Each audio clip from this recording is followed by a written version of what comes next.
The gentlewoman from Missouri, Ms. Bush, is recognized for 5 minutes. Thank you, Madam Chair, and thank you to Chairwoman Maloney for convening this important hearing and continuing this critical series. And also, thank you to both panels for your courageous and insightful testimony.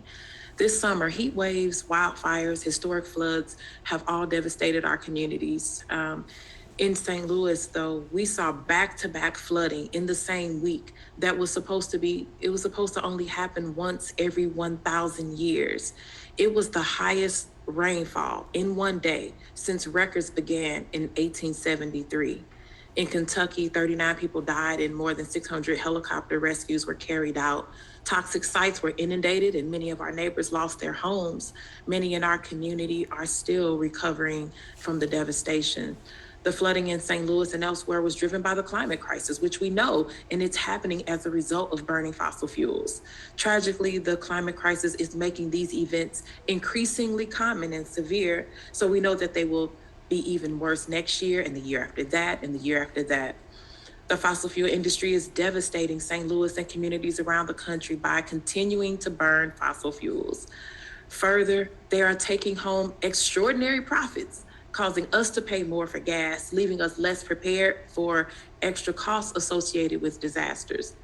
At the gas pump and through dangerous emissions, the fossil fuel industry is threatening us directly, especially our Black communities. In St. Louis, we have seen devastation. The flooding was worse in places that already suffer the most at the hands of the climate crisis, and we were hit the hardest by the pandemic.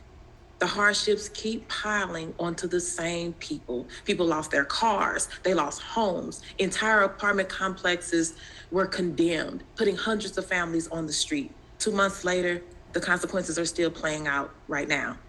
Ms. Salter, can you say more about the direct impacts of burning fossil fuels and overcharging gas on Black communities specifically? No, absolutely. One thing that I can mention is that, yes, we know the COVID pandemic has exacerbated the disproportionate impact of fossil fuel pollution, particularly on Black people who've been more likely to die from the disease. Preliminary science indicates that long-standing inequalities in exposure to air pollution are an especially deadly risk factor for COVID-19. Studies also are showing that there is a relationship between the racist policies of the past that continue to this day, like redlining, like housing discrimination, and pollution, that lead to the extreme heat, the asthma, and the flooding that, yes, disproportionately impacts Black people and other people of color. Black people most significantly in this country. And it's inhumane.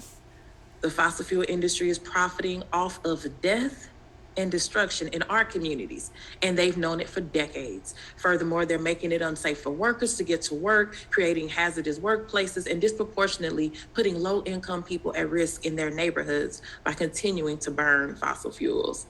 Dr. Cha, can you tell us more about how the burning of fossil fuels is harming workers specifically? Well, the fossil fuel industry in general is very dangerous work. We can think about coal mining, oil and gas drilling. It's all those toxics that are released, that are needed to release oil and gas from the ground, are then directly inhaled by workers. Part of the reason why the fossil fuel industry has higher wages is because it is very dangerous work. So, even when we burn fossil fuels, it's not just carbon dioxide that's released, but there are other air pollutants that are released that are dangerous to communities and to workers. And to increase profits, fossil fuel companies often cut safety and safety measures so that they can increase their profits, but all at the expense of workers.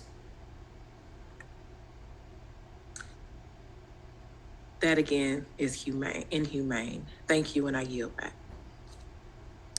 The gentleman from Pennsylvania, Mr. Keller, is